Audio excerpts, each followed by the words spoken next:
Fala galerinha do xadrez, tudo beleza? Sindarov tá brilhando no torneio de candidatos, só se fala no Sindarov, nos Sindalovers, né? E tudo mais. E, cara, o cara realmente tá fazendo um torneio histórico, tá? Todos os grandes mestres estão comentando, não só os grandes mestres, todo mundo, né? Aqui no bairro também não se fala outra coisa. Eu tenho certeza que você que saiu na pescaria ontem, o primeiro papo quando você chegou lá no barco, lá pra galera, era o pessoal comentando do desempenho do Sindarov no torneio de candidatos, né?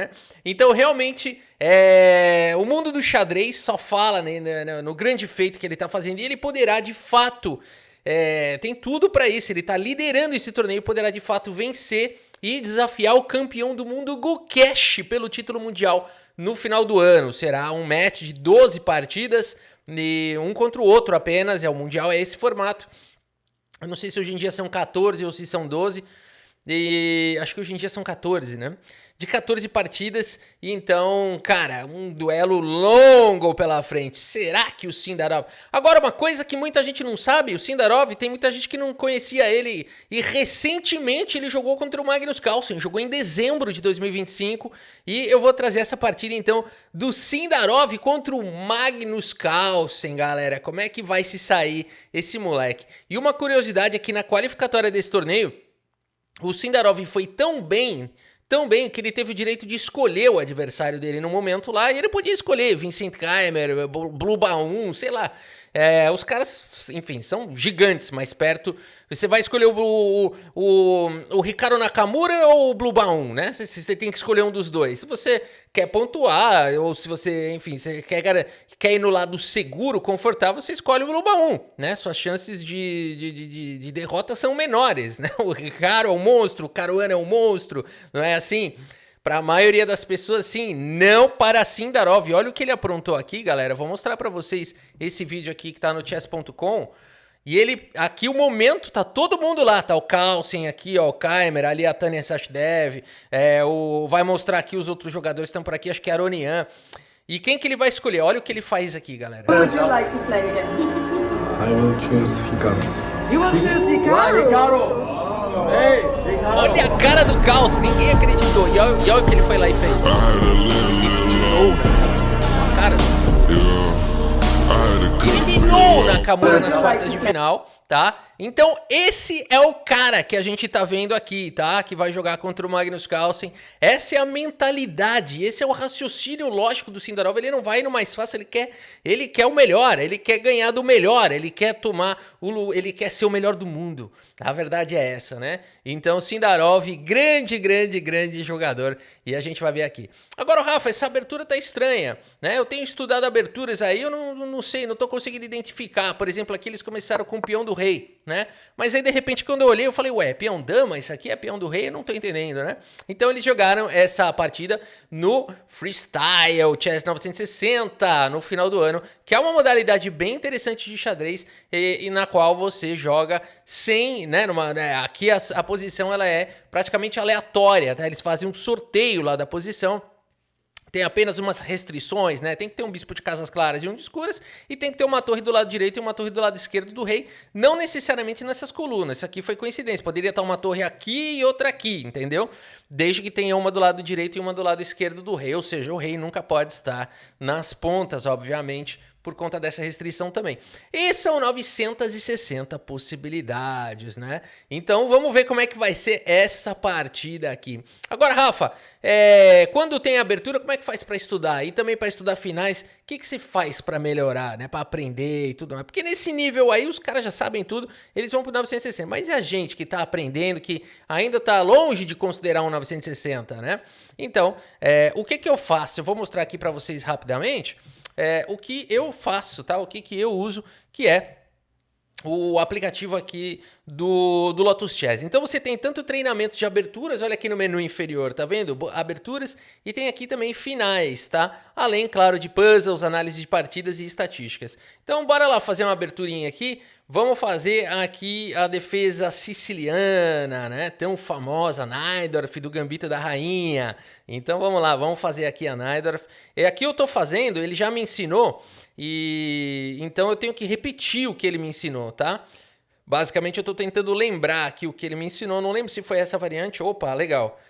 E aqui F4, e agora com dama F3. Legal, é a variante que eu gosto de jogar essa daqui mesmo, grande roque. E aqui ele manda... Eu sempre jogo bispo D3 aqui, ó, ele já me corrigiu, tá? Então uma coisa legal do Lotus Chess é que ele olha as minhas partidas e fala, ó, você tá jogando bispo D3, bora começar a jogar esse G4 aqui. Agora B5, bispo toma, seguido de G5 talvez, né? Então vamos lá, agora ele me mandou ir por conta, vamos lá. Aqui ele manda desenvolver o cavalo primeiro, tudo bem. Dá para você jogar o peão direto primeiro também.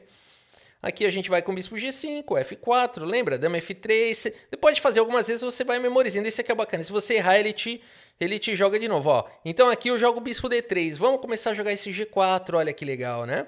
E aqui bispo toma. Provavelmente eu vou seguir com G5.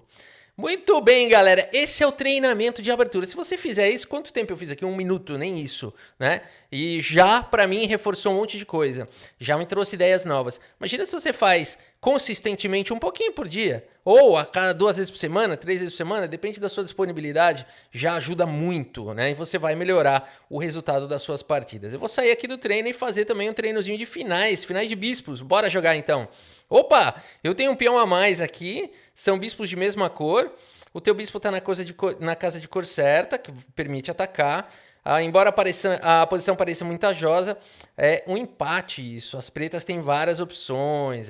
Ok. Porque aqui é o seguinte, se conseguir trocar um peão, o bispo vai sacrificar no outro peão e aí empatou, né?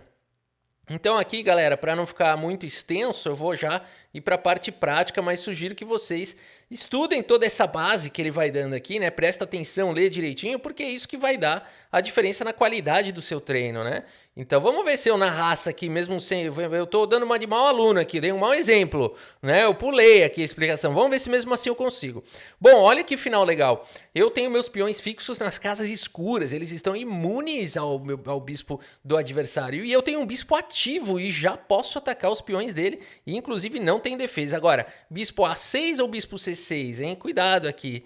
Bispo C6, né? Bispo A6 eu posso até terminar com o bispo preso lá daqui a pouco.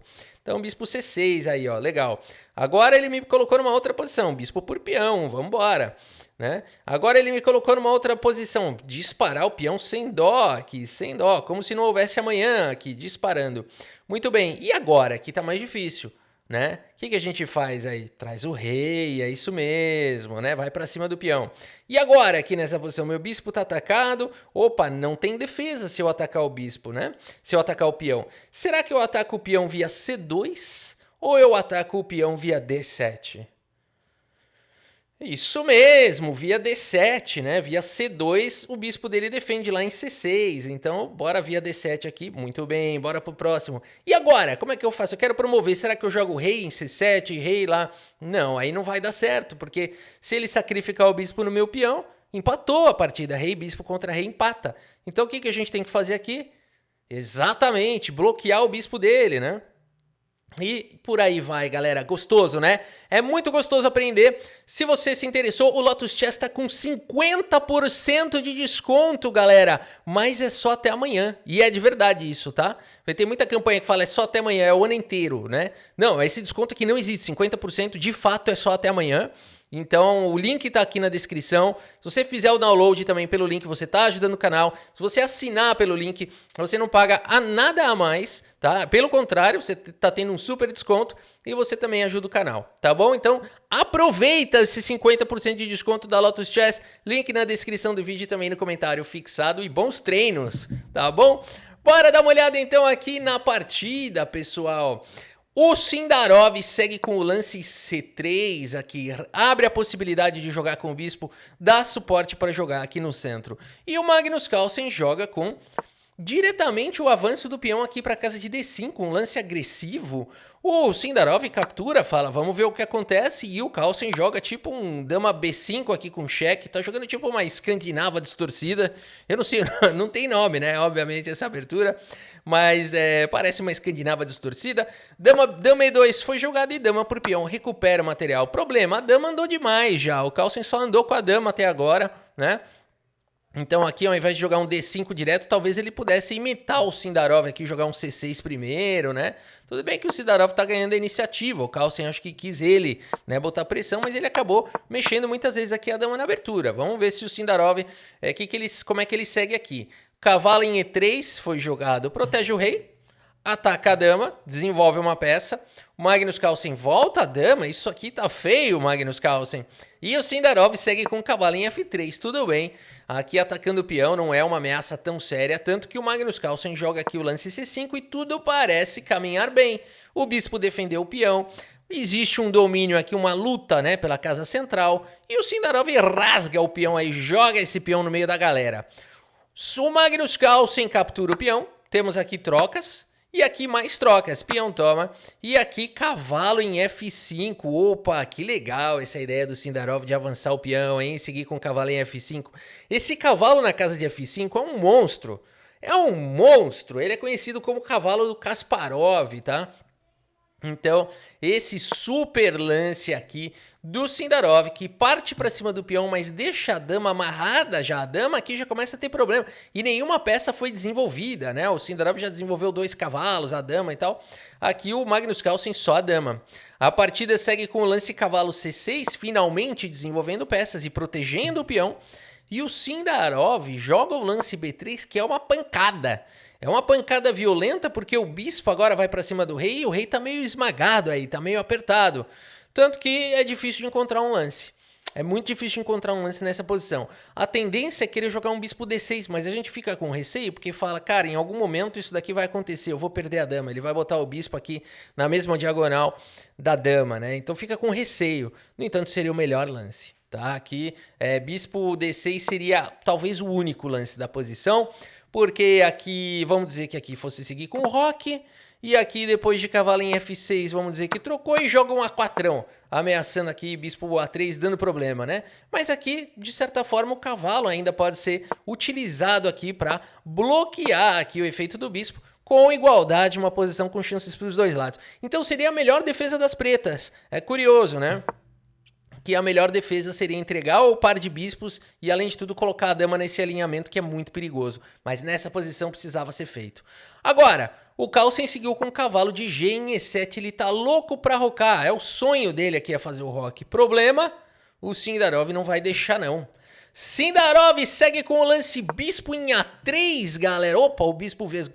Aqui, bispo em A3 foi jogado. Opa, são 3 ataques agora aqui para cima do cavalo de E7. São 3 defesas, contando com o rei, né? Então aqui você não pode rocar, senão viram somente 2 defesas. Só esses 2 caras defendendo aqui o cavalo, né? Vamos mostrar aqui, se rocar o que acontece. Você vai tomar. Vai tomar o cavalo aqui com cheque e depois vai tomar do jeito que você quiser aqui, né? Vai trocar. E as brancas têm uma posição melhor, tem uma peça a mais. Por isso, olha que problema que causou agora o Sindarov para o Magnus Carlsen, que segue com o lance dama D8, já muito difícil de defender a posição.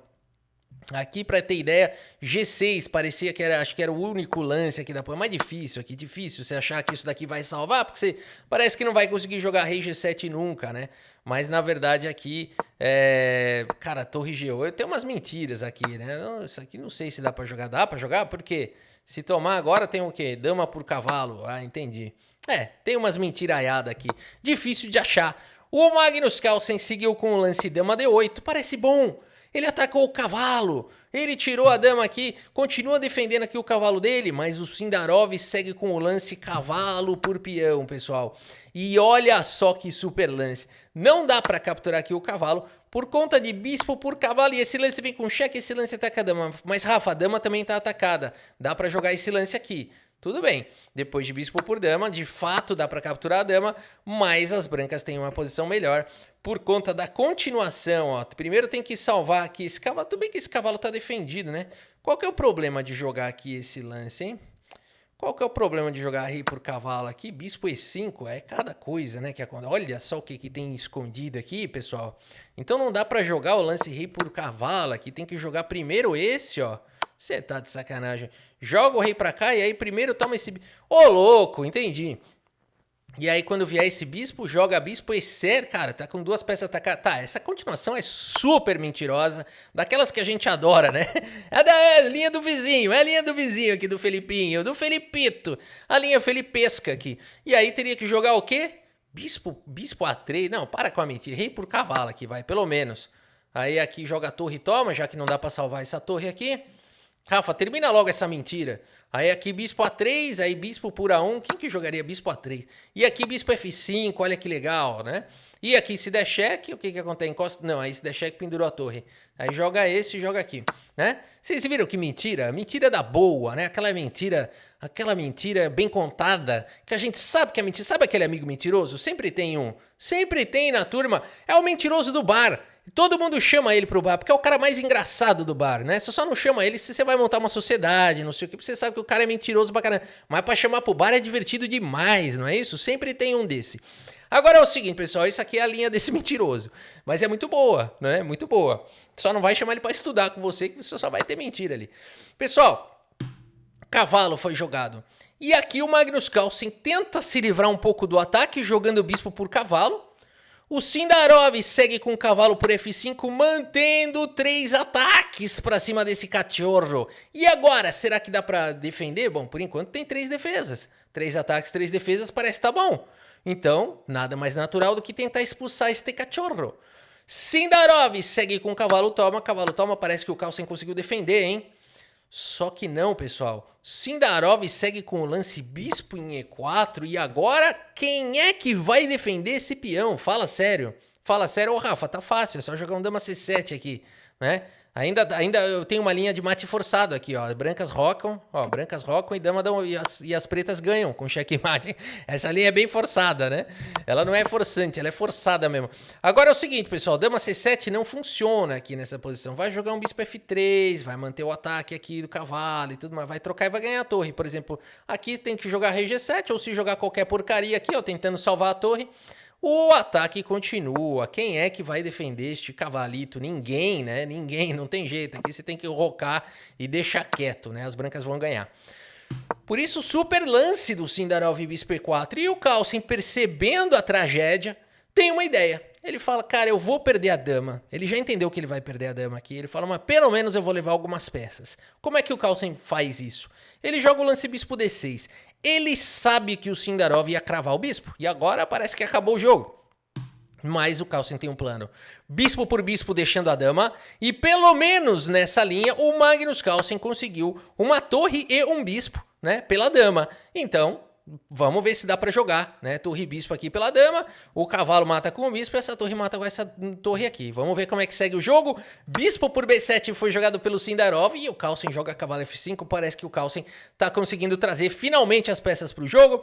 Todo mundo agora coloca os reis em segurança, faz o roque aqui, esse roque meio esquisito.